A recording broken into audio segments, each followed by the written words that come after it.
Commander Jake Mitchell stood on the bridge of the UES Vengeance and looked out at the stars. The massive warship moved through space like a metal beast hunting its prey. Around them, dozens of other Earthships followed in perfect formation. Their engines glowed bright blue in the darkness. Jake had been fighting the Zephyrian Empire for 3 long years. The aliens had attacked Earth colonies without warning. They burned entire cities and killed millions of innocent people. Now humanity was fighting back with everything they had. The war fleet was deep in enemy space. They had won battle after battle, pushing the Zephyrians back to their home worlds. Jake's ships were the best Earth had ever built. Each one carried enough firepower to destroy a small moon. "Sir, we are getting close to the Zephyrian supply base," said Captain Lisa Parker. She was Jake's second in command and one of the best officers in the fleet. Her voice was calm and steady, even after years of constant fighting. Jake nodded. "Good. How long until we reach the target?" 6 hours, sir. The scouts report heavy defenses around the base. They have at least 50 ships waiting for us." 50 ships, Jake repeated with a cold smile. "They will need more than that." The bridge was busy with activity. Officers worked at their stations, checking weapons and shields. Everyone knew they were heading into another big fight, but they were not afraid. Earth's military had never lost a major battle against the Zephyrians. Lieutenant Amy Harrison sat at the communications station. She was young, but very good at her job. Her fingers moved quickly over the control panel as she monitored all the radio signals in the area. Suddenly, she stopped and frowned. Commander Amy called out, "I am picking up something strange." Jake walked over to her station. "What kind of strange?" "It is a distress signal, sir, but it is not from any human ship, and it is not Zephyrian either. The language is completely different." Amy played the signal through the bridge speakers. Strange sounds filled the air. The voice was high and musical, nothing like human or Zephyrian speech. But even without understanding the words, everyone could hear the fear and desperation. "Can you clean it up?" Jake asked. Amy worked on the signal for several minutes. Slowly, the static cleared away. The alien voice became stronger and clearer. She ran it through the translation computer, but it could not understand the language. "Sir, I think I can make sense of some of it," Amy said. "The computer is finding patterns. Give me a few more minutes." While Amy worked, Jake called his senior officers to the bridge. Captain Lisa Parker came first, followed by Chief Tactical Officer Ryan Brooks. Ryan was a big man, with scars on his face from the Battle of Titan. He never smiled and always expected the worst. "What do you think, Ryan?" Jake asked, pointing at the speakers. Ryan listened to the alien voice for a moment. "Could be a trap, sir. The Zephyrians are sneaky. Maybe they are trying to trick us." "I do not think so," Lisa said. "This does not sound like Zephyrian technology. The signal is coming from outside their space, in a sector we have never explored." Amy suddenly looked up from her station. Her face was pale. "Sir, I got part of it translated. You need to hear this." She played the cleaned-up signal. This time, a computer voice spoke in English, translating the alien words. "Help us, ... please, help us. Our world is dying. Metal demons from the sky. They eat everything. Take our people, ... We are the Kalari. If anyone can hear this, ... We have children. So many children, ... please." The bridge went quiet. Everyone stared at the speakers as the message repeated over and over. The alien voice was breaking with emotion. Even through the translation, they could hear the terror and hopelessness. "Metal demons," Lisa whispered. What could that mean? Jake felt a cold chill run down his spine. In 3 years of war, he had seen terrible things. Cities burning, ships exploding, good people dying. But something about this alien voice touched him in a way that surprised him. "How far away is the signal coming from?" he asked Amy. "About 4 days' travel at maximum speed, sir." It is in the direction of the outer rim, past Zephyrian space. Ryan shook his head. Sir, we cannot abandon our mission. The supply base is important. If we destroy it, the Zephyrians will not be able to supply their frontline forces. But there are people dying, Lisa said. These Kaleri, whoever they are, they sound desperate. And they mentioned children. Jake walked to the front of the bridge and stared out at the stars. As a military commander, his duty was clear. The war against the Zephyrians came first. Earth's safety depended on pushing the enemy back and destroying their ability to fight. But as a human being, he could not ignore the desperate plea for help. Somewhere out in the darkness, an entire species might be facing extinction, and they had asked for help from anyone who could travel between the stars. Amy, can you contact Admiral Kate Sullivan? Jake asked. Yes, sir, but it will take time. We are very far from Earth.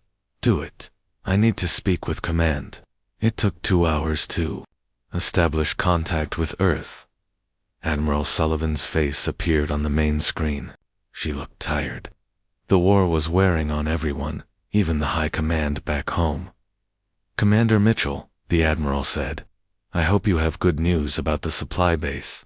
Actually, Admiral, we have a situation. Jake explained about the alien distress signal. He played the translated message for her. Admiral Sullivan listened without speaking. When the message finished, she was quiet for a long moment. These Kaleri, she finally said. We know nothing about them. They could be hostile. They could be allies of the Zephyrians.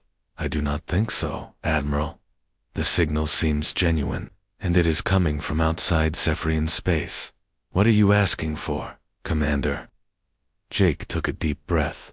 Permission to investigate, Admiral. I want to take a small force and see what is happening to these people. Ryan stepped forward. Sir, that would delay our attack on the supply base. Every day we wait, the Zephyrians get stronger. Admiral Sullivan nodded. Your tactical officer is right, Commander. The war must come first. Jake felt his heart sink. But then the Admiral continued. However, if there is a new threat out there, we need to know about it. Take 5 ships, Commander. Fast destroyers that can get there quickly. Find out what these metal demons are. If it is something that could threaten Earth, we need to know immediately. Thank you, Admiral and Commander. Be careful. We cannot afford to lose you or your ships. If this is a trap, get out fast. The connection ended. Jake turned to his officers. Lisa, you will take command of the main fleet. Continue to the supply base as planned. Sir, I should come with you, Lisa protested. No, the fleet needs you here. Ryan, pick 4 of our fastest destroyers. We leave in 1 hour. As his officers hurried to prepare, Jake looked out at the stars again. Somewhere in the darkness, the Kaleri were crying for help.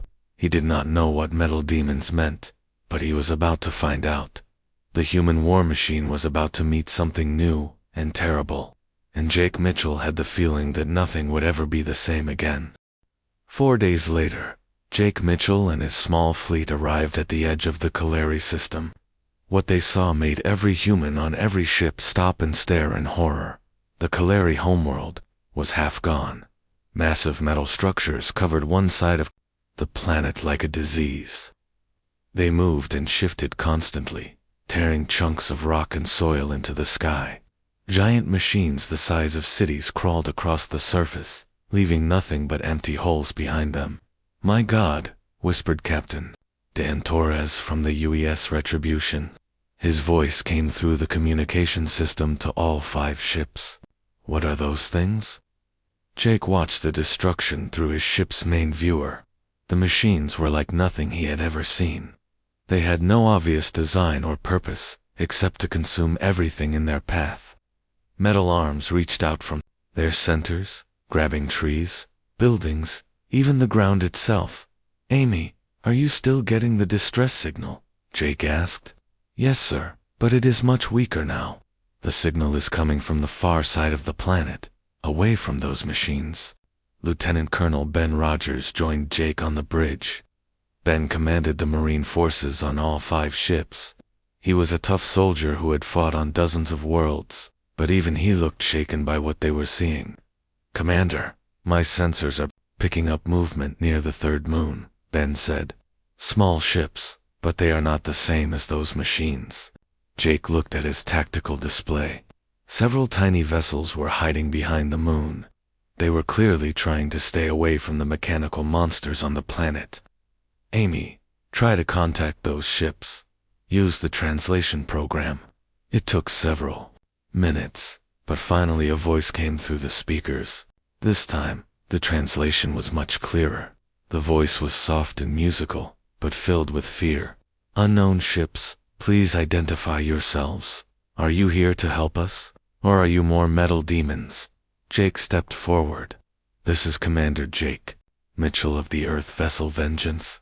We received your distress signal. We are here to help." There was a long pause.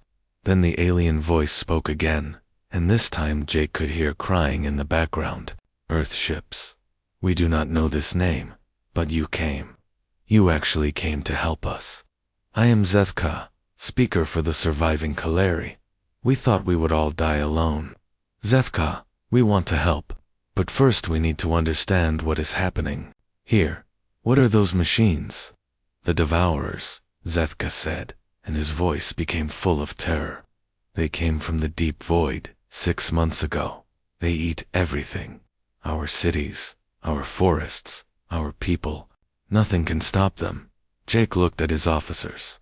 This was worse than he had thought. The machines were not just weapons. They were something far more dangerous. "Zethka, can you bring your ships to meet us? We need to talk face to face." "Yes, but please, be careful. The Devourers have flying machines too. If they see us together, they will attack." An hour later, 3 small Kaleri ships docked with the UES Vengeance. Jake waited in the main docking bay, with Ben Rogers and several other officers. They did not know what to expect. The Kaleri who stepped out of their ships were unlike anything Jake had ever imagined. They were tall and thin, with 6 arms instead of 2. Their skin looked like living crystal that changed colors as they moved. When they were calm, their skin was blue. When they were afraid, it turned red right now. All the Kaleri were bright red. Zethka was easy to identify because he wore a device around his neck that translated his words. He approached Jake carefully, his 6 arms moving in what might have been a greeting. "Commander Mitchell," Zethka said, "thank you for coming. We had given up hope." Jake extended his hand, and after a moment, Zethka touched it with one of his own hands. The alien's skin was warm and smooth. "Tell us about the Devourers," Jake said. "Where did they come from?" Zethka's skin turned an even deeper red. "We do not know. They appeared in our system without warning. At first, we thought they were ships from another world, like yours. We tried to communicate with them. What happened? They ignored our messages. They went straight to our homeworld and began eating it. They do not seem to want our technology or our knowledge. They just consume everything and move on." Ben Rogers stepped forward. "Have you tried to fight them?" Zethka looked confused. "Fight? I do not understand this word." Jake and Ben exchanged glances. "Combat? War? Using weapons against an enemy? Weapons?" Zethka's skin turned purple, which seemed to indicate confusion. "Why would we have weapons? We have not had conflict on our world for over 1,000 years. We learned long ago that fighting only causes suffering." Jake felt his heart sink. These aliens were completely peaceful. They had no armies, no weapons, no way to defend themselves. The Devourers had found a world full of helpless victims. "How many of your people are left?" Jake asked, gently. "Perhaps 50,000, scattered across our outer colonies. Our homeworld had 12 billion Kaleri now." Zethka's skin turned black with grief. Jake put his hand on the alien's shoulder. "We are going to help you, but first, We need to understand these devourers better. Can you show us how they fight? Zethka led them to a viewing room where the Kaleri had recorded the first attacks. The videos were horrifying. The devourers moved with cold efficiency, ignoring the Kaleri completely unless they got in the way. They were not cruel or angry. They simply consumed everything with mechanical precision. They adapt very quickly, Zethka explained. When we tried to hide underground, they developed digging machines. When we fled to our orbital stations, they built flying hunters. They learn from everything we do. Ben studied the recordings carefully. As a Marine, he understood combat in ways the peaceful Kalari could not. Commander, these machines are dangerous, but they have weaknesses. They are designed to deal with non-violent resistance. They have never faced a real military force. What do you mean? Zethka asked. Your people tried to run and hide, Ben explained. That makes sense for peaceful beings. But these machines learned to hunt and chase. They never learned to fight something that fights back. Jake nodded. Ben is right. We need to see how they react to actual combat. Amy, contact the other ships. We are going to test these devourers. Sir? Captain Torres's voice came through the communication system. I am detecting movement from the planet. 3 of those flying machines are heading our way. Jake looked at his tactical display. 3 devourer ships were rising from the planet's surface. They were larger than the human destroyers, and covered in weapons that seemed to grow and change as they moved. All ships, prepare for combat, Jake ordered. Let us see what these metal demons can do. The Kaleri on the bridge turned bright red, with fear. Commander, you should run. These machines are too powerful. They destroyed our entire defense fleet in minutes. With respect, Zethka, your people do not have a defense fleet. You had research ships and exploration vessels. We have warships built for one purpose, to destroy our enemies. The first devourer ship opened fire with beams of energy that could cut through solid rock. But the U.S. Retribution's shields held strong. Captain Torres returned fire with plasma, cannons that lit up the darkness like small suns. The devourer ship's armor cracked and burned. It tried to adapt, growing new armor plating to protect itself. But Ben was right. The machine had never faced weapons designed specifically to kill. All ships, concentrate fire on the lead target, Jake commanded. 5 human warships focused, their weapons on a single devourer. The alien machine tried to adapt and change, but it could not handle the combined firepower of ships built for war. In less than 5 minutes, the first devourer exploded in a ball of flame. The remaining 2 machines tried new tactics, moving faster and using different weapons. But the human ships were ready. They had been fighting real wars for centuries. They knew how to adapt too, and they did it faster than any machine. When the battle was over, all 3 devourers were destroyed. The human ships had taken some damage, but nothing serious. The entire fight had lasted less than 20 minutes. Zethka stared at the tactical display in amazement. His skin had turned a bright golden color that seemed to indicate wonder. You destroyed them, he whispered. In all our months of suffering, no one ever hurt the devourers, and you destroyed 3 of them like they were nothing. Jake looked out at the burning wreckage of the alien machines. Zethka, these devourers are dangerous, but they made one mistake. They never learned to fight a species that fights back. Will you help us save our world? Zethka asked. Jake thought about the billions of dead Kaleri, the peaceful civilization that had been almost wiped out by mechanical monsters. He thought about the 50,000 survivors hiding in fear among the outer colonies. Yes, Jake said, we will help you. But this is bigger than just your world. If these machines can appear anywhere, they might threaten Earth next. We need to destroy them completely. Zethka's skin turned bright blue with hope for the first time in months. Thank you, Commander Mitchell. Thank you for showing us that the metal demons can be beaten. Jake looked back at the partially consumed Kolari homeworld. The real battle was just beginning. For 2 weeks, Jake's small fleet fought the Devourers around the Kolari system. Every day brought new battles as more machines rose from the dying planet. The humans won every fight, but Jake noticed something troubling. The Devourers were learning.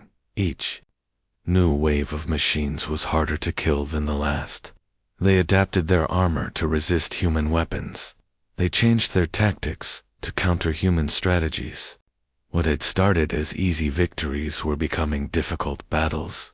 Major Claire Thompson worked day and night in the intelligence section of the UES Vengeance. She was studying every piece of Devourer wreckage they could recover. What she found kept her awake at night with worry. "Commander," Claire said, as she entered the bridge. Her face was pale, and her hands shook slightly. "I need to show you something. Something terrible." Jake followed her to the intelligence lab. On the main table lay pieces of a destroyed Devourer machine. The metal was unlike anything Earth had ever seen. It seemed to shift and flow, even though it was broken. "What am I looking at, Claire?" Jake asked. "This is not just a weapon, sir. It is a data storage device, and I was able to access some of the information inside."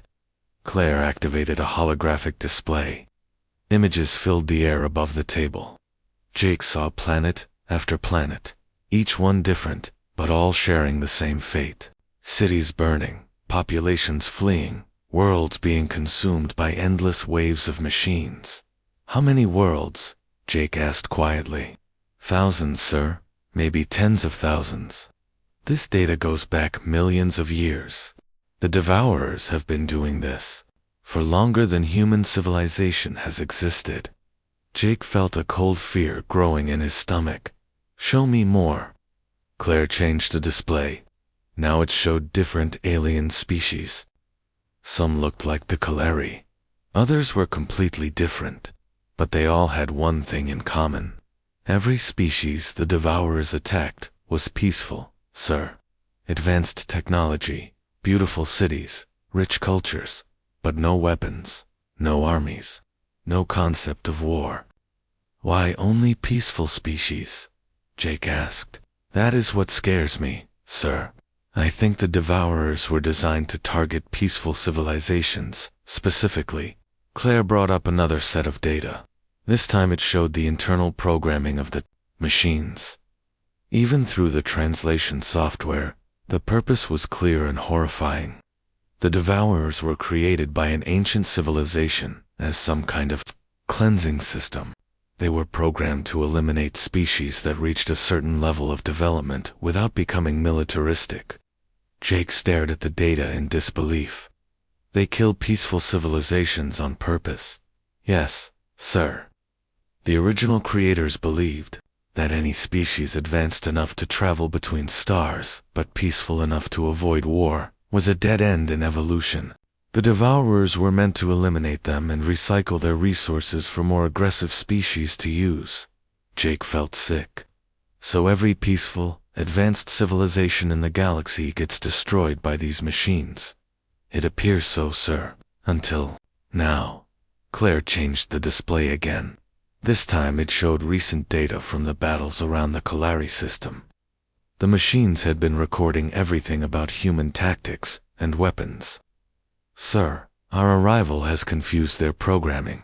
For the first time in millions of years, they are facing an advanced civilization that fights back. A species with both high technology and military capability. What does that mean for us?" Claire's voice became very quiet. "According to this data, sir, the local Devourers have already sent a priority signal to other machine clusters across the galaxy. They have identified humanity as a new type of threat." Jake felt the blood drain from his face. "How many other clusters?" "The data is incomplete, but hundreds, sir, maybe thousands. All across the galaxy, Devourer machines that have been sleeping for centuries are starting to wake up, and they are all receiving information about human military capabilities." Jake walked to the viewing port and stared out at the Kolari homeworld. Half of it was still being consumed by the massive machines on the surface. But now he understood that this was not just about saving one alien species.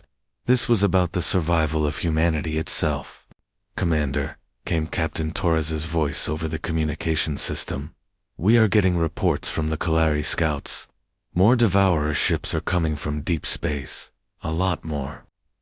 Jake hurried back to the bridge. The tactical display showed dozens of new contacts approaching the system. These were not the machines that had been consuming the Kalari world. These were fresh forces, coming from other systems. "How long until they arrive?" Jake asked. 18 hours, sir, Amy reported from her station. "And Commander, there are more signals coming in. The Kalari monitoring stations are picking up distress calls from other systems.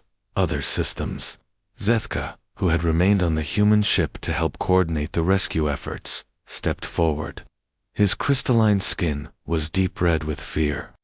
"Commander Mitchell, my people have contact with 17 other peaceful civilizations in nearby systems. All of them are now reporting attacks by metal demons. The machines are everywhere." Jake closed his eyes for a moment.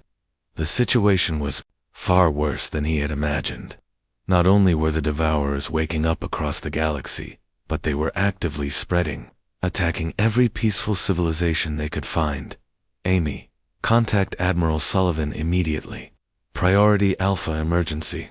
It took 3 hours to establish communication with Earth. When Admiral Sullivan's face appeared on the screen, Jake could see she was already worried. "Commander, we have been monitoring your situation. Are the reports accurate? Are there really machines attacking peaceful aliens across multiple systems?" "Yes, Admiral. And it gets worse. Major Thompson has discovered that these machines specifically target peaceful civilizations. They were designed to eliminate any species that develops advanced technology without becoming militaristic." Admiral Sullivan was quiet for a long moment. "What are you telling me, Commander?" "I am telling you that our intervention here has marked humanity as a threat to their programming. Devourer clusters across the galaxy are waking up, and they are sharing information about our military capabilities." "How many clusters?" "We do not know exactly, but potentially thousands. Admiral, these machines have been eliminating peaceful civilizations for millions of years. We may be the first species they have encountered that both has advanced technology and knows how to fight." Admiral Sullivan's face became very grim. "What do you need, Commander?" "Everything, Admiral. Every ship, every weapon, every soldier we have.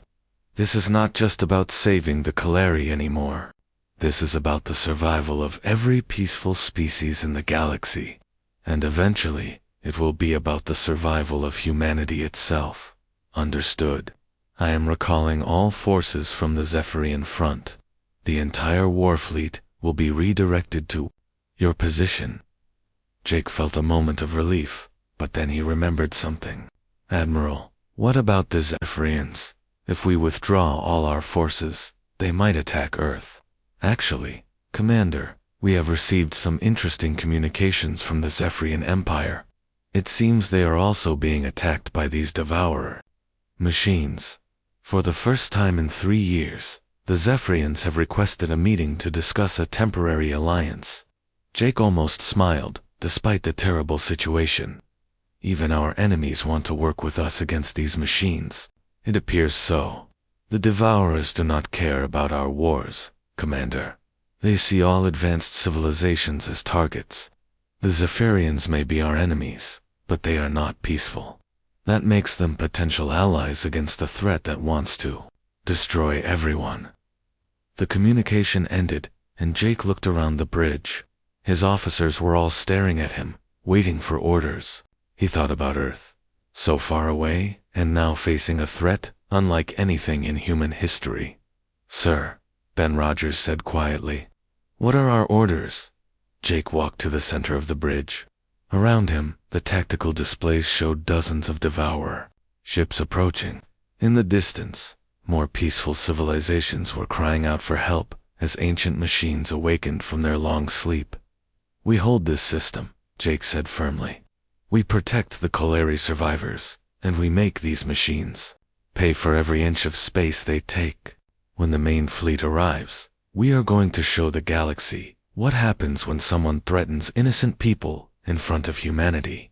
Sir, Amy said from her station, the approaching Devourer force is much larger than anything we have faced before. Over 60 ships, and some of them are massive, larger than anything in our fleet.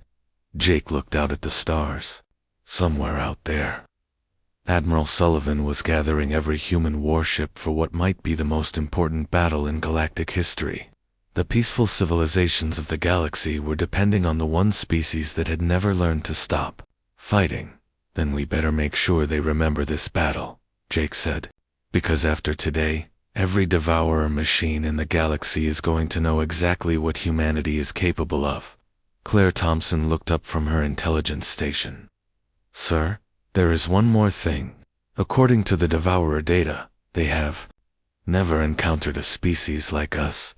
Their programming does not know how to classify a civilization that is both advanced and militaristic. We are something completely new to them. Good, Jake said grimly. Let us teach them something new about war. 6 days later, the largest fleet in human history arrived at the Kaleri system. Jake stood on the bridge of the UES Vengeance and watched ship after ship drop out of faster-than-light travel. The sight filled him with pride and determination. Admiral Sullivan had kept her promise.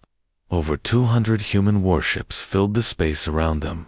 Massive carrier ships like the UES Dominion brought thousands of fighter craft. Heavy cruisers commanded by experienced captains like Nancy Walker and Steve Martinez formed battle lines that stretched across the system.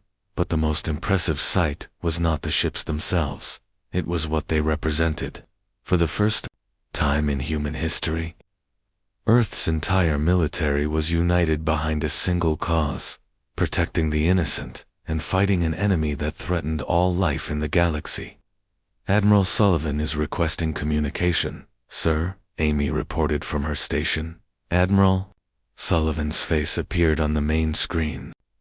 Behind her, Jake could see the bridge of the massive command ship UES Dominion. The Admiral looked tired, but determined. Commander Mitchell, status report. Admiral, we have been holding the system for 6 days. The Devourers have sent 3 major attack waves, each one larger than the last. We have destroyed over 100 enemy machines, but they keep adapting to our tactics. Casualties light so far, Admiral, but the enemy is learning fast. Each battle is harder than the last, Admiral. Sullivan nodded. We expected that. Commander, I am promoting you to Fleet Admiral for this operation. You have more experience fighting these machines than anyone else in the fleet. Jake felt the weight of responsibility settle on his shoulders. He was now in command of every human warship in the galaxy. Thank you, Admiral. What are our orders? Our mission is simple, Admiral Mitchell. We are going to eliminate every Devourer machine in this system. Then we are going to hunt down every other cluster in the galaxy and destroy them too. Humanity will not allow these machines to continue their genocide of peaceful civilizations. The communication ended, and Jake turned to his officers. Captain Torres and Ben Rogers had been promoted to his personal staff. Major Thompson was now running intelligence for the entire fleet. Status of the Kaleri evacuation? Jake asked.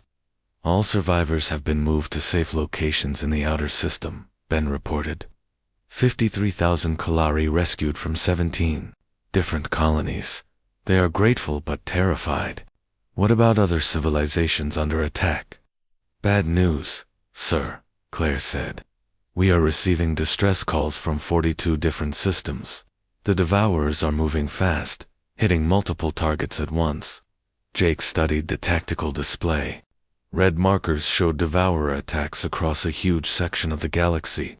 Each marker represented billions of innocent lives in danger.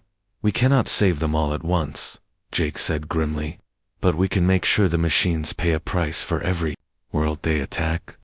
Sir, Amy called out. Long-range sensors are detecting a massive devourer force approaching.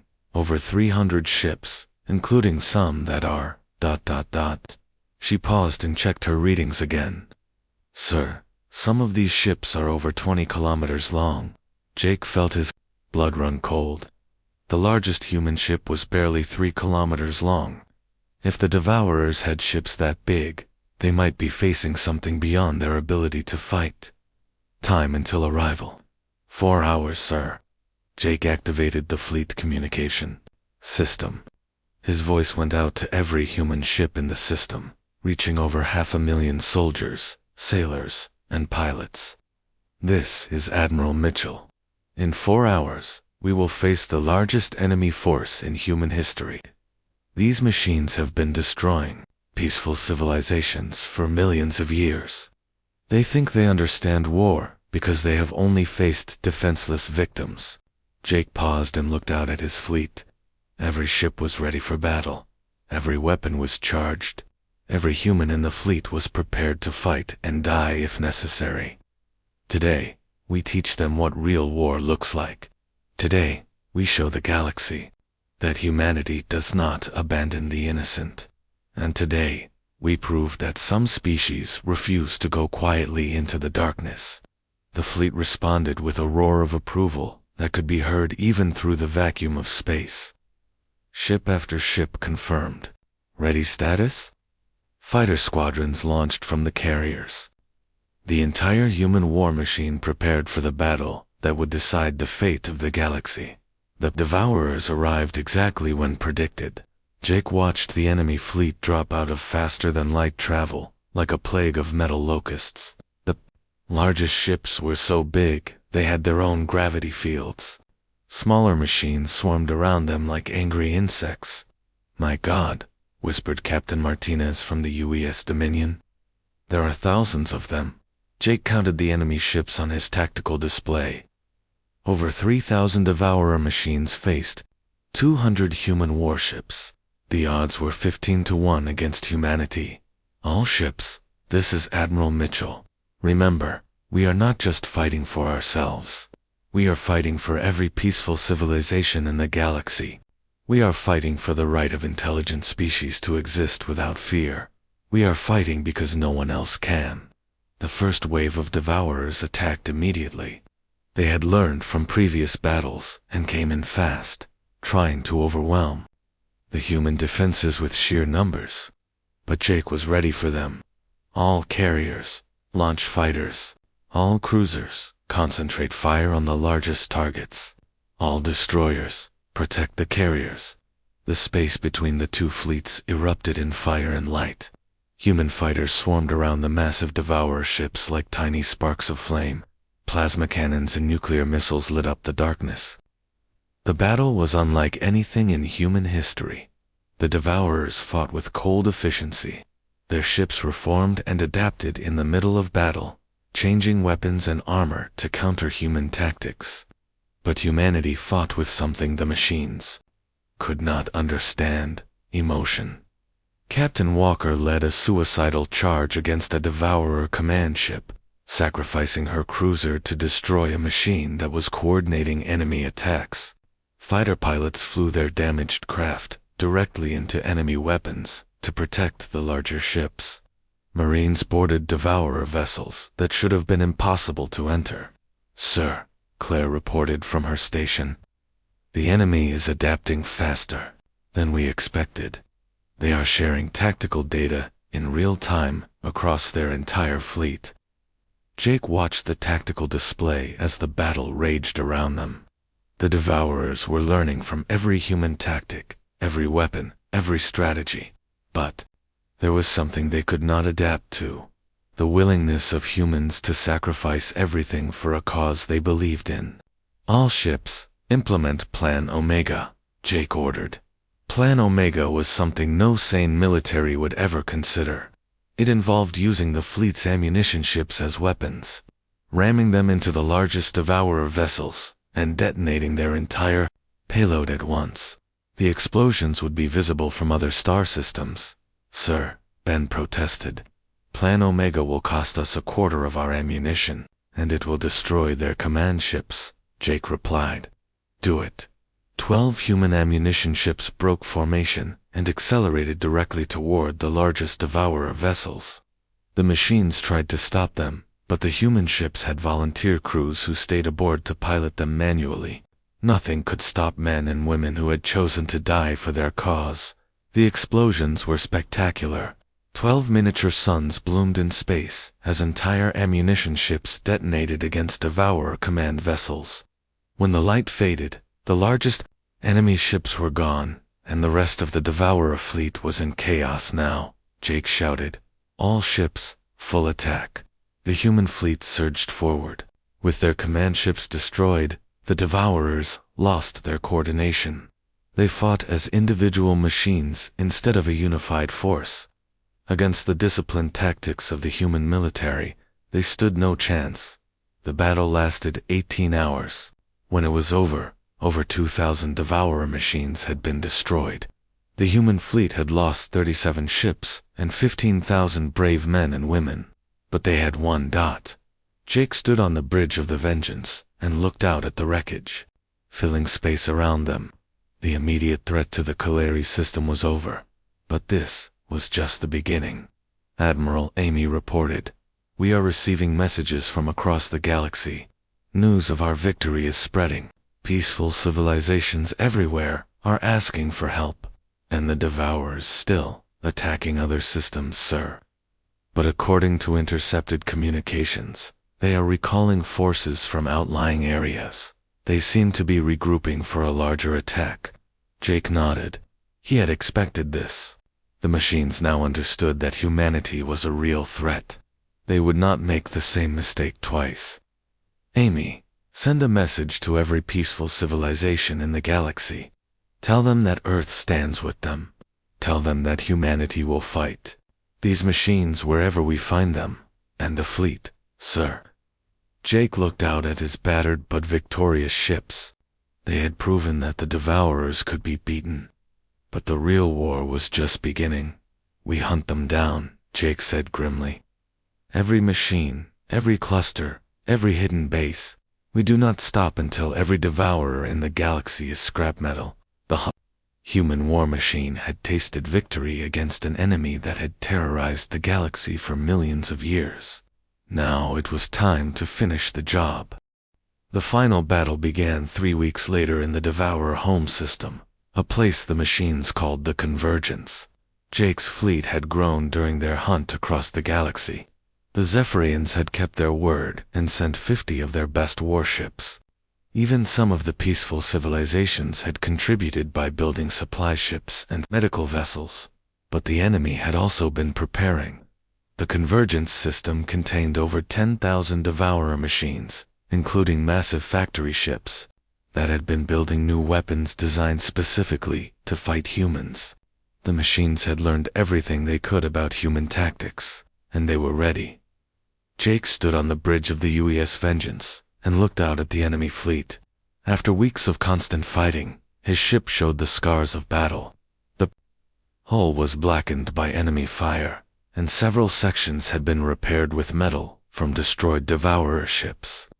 Admiral Claire reported from her intelligence station, "We have identified the primary Devourer command center. It is that massive structure at the center of their formation." Jake looked at the tactical display. The enemy command center was not a ship. It was a space station the size of a small moon, surrounded by rings of defensive platforms and thousands of guardian ships. "How do we get to it?" Jake asked. "We do not, sir," Ben said grimly. "Even if we destroyed every ship in their fleet, that station has enough firepower to destroy our entire force." Jake studied the tactical data. Ben was right. The space station was too well defended for a direct attack. But there might be another way. "Claire, show me the internal structure of that station." Claire brought up detailed scans of the command center. The structure was hollow in the middle, with the main computer core at the very center. Around it were layer after layer of defensive systems. "There," Jake said, pointing at the display. "The main computer core. If we can destroy that, The entire Devourer network will collapse. Sir, even if we could get inside the station, it would be a suicide mission, Ben protested. Jake looked around the bridge at his officers. Amy at her communication station, her young face showing the strain of weeks of constant battle. Captain Torres wounded from the last fight but refusing to leave his post. Claire, who had worked without sleep to give them the intelligence they needed to fight. These people had followed him across the galaxy, fighting an enemy that had terrorized peaceful civilizations for millions of years. They had lost friends and shipmates, but never lost their determination to protect the innocent. Then it is a good thing humans are willing to die for what they believe in, Jake said quietly. The final battle began at dawn, ship's time. The human fleet attacked in 3 waves, each one designed to draw the Devourers away from their command station. Fighter squadrons led by pilots like Lieutenant Commander Alex Gray struck at the outer defenses while the main fleet engaged the Devourer warships. The machines fought with desperate efficiency. They knew this was their last chance to stop humanity before the human war machines spread across the galaxy. New weapons appeared that could slice through human armor like paper. Adaptive shields deflected attacks that should have been devastating. But humanity fought with something more powerful than efficiency. They fought with hope. Captain Martinez led the UES Dominion in a charge against the largest Devourer factory ship. When his weapons failed, he rammed his carrier directly into the enemy vessel, destroying both ships in a massive explosion. His sacrifice cleared the way for the second wave of attack. Captain Walker, somehow still alive after her earlier suicidal charge, led a group of destroyers against the station's defensive rings. Her ships took terrible damage, but they punched a hole through the Devourer defenses that others could follow. The most crucial moment came when Sergeant Tom Phillips volunteered for the final mission. Tom was a marine demolitions expert who had fought in every major battle of the campaign. He was also one of the few people small enough to fit through the narrow access tunnels that led to the station's core. Tom, you understand, this is a one-way trip, Jake said as they prepared the infiltration craft. Tom grinned, his face covered in scars from a dozen battles. Admiral, I have been ready to die for this cause since we first heard that alien distress call. If my death means those peaceful species get to live, then it is a good death. The infiltration craft was nothing more than a heavily armored pod, with just enough life support for one person. Tom squeezed inside with his demolition charges, and gave Jake a final salute. See you on the other side, Admiral. Jake watched the small craft accelerate toward the Devourer command station. Around them, the battle raged as human ships threw themselves against impossible odds. The surviving fighters provided cover, while the remaining cruisers kept the Devourer ships distracted. Tom's craft disappeared into the massive structure of the command station. For 20 minutes, there was no word. Then, Amy's voice cut through the noise of battle. Sir, I am getting a signal from Sergeant Phillips. He has reached the core. Tom's voice came through the speakers, weak but determined. Admiral, I can see it, the main computer. It is beautiful and terrible at the same time. Setting charges now. Tom, you have 2 minutes to get clear, Jake said, knowing it was impossible. Tom's laugh came through the communication system. Sir, I am exactly where I need to be. Tell my family I died fighting to protect people who could not protect themselves. The explosion that followed was visible across the entire star system. The Devourer command station erupted from the inside as Tom's charges destroyed the central computer core. The blast tore through the structure like fire through paper. Instantly, every Devourer machine in the system stopped fighting. Ships that had been moving at full speed drifted helpless through space. Weapons that had been firing continuously went silent. The entire enemy fleet became nothing more than floating scrap metal, but the victory came at a terrible cost. Jake looked at his tactical display and felt his heart break. Of the 200 ships that had entered the convergence system, only 67 remained operational. Thousands of brave men and women had died to end the Devourer threat forever. Admiral Claire said softly, "Long-range sensors are reporting the same effect across the galaxy. Every Devourer machine, everywhere, has stopped functioning. The network is completely destroyed." Jake closed his eyes and thought about Tom Phillips, who had given his life to save civilizations he had never met. He thought about Captain Martinez, Captain Walker, and all the others who had sacrificed everything for a cause greater than themselves. "Amy, open a channel to all ships." Jake's voice went out to every surviving human vessel, and through relay stations to Earth and every allied world across the galaxy. "This is Admiral Mitchell. The Devourer threat has been eliminated. After millions of years of terror, the machines that hunted peaceful civilizations are finally destroyed. We have paid a terrible price for this victory, but it was a price worth paying." Jake paused and looked out at the wreckage surrounding them. Broken ships and debris from both sides floated in the darkness, a monument to the cost of war. "To the families of those we lost, your sons and daughters died as heroes. They died defending the innocent and protecting the future of every peaceful species in the galaxy. Their sacrifice will never be forgotten." 3 days later, Jake stood in the medical bay of the UES Vengeance, recovering from injuries sustained in the final battle. His left arm was in a cast, and he had burns across half of his face. But he was alive, which was more than many could say. Zethka entered the medical bay, his crystalline skin glowing with a soft blue light that indicated deep gratitude. Behind him came representatives from dozens of other peaceful civilizations that humanity had saved. "Admiral Mitchell," Zethka said, "we have come to thank you and your people. Because of your sacrifice, our children will grow up free from fear." Jake looked at the alien delegation. Species he had never seen before stood together, united by their gratitude to humanity. They offered technology, resources, friendship, but they also offered something else.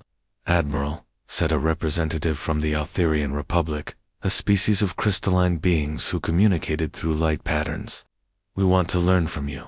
Not your weapons or your tactics, but your courage, your willingness to fight for strangers."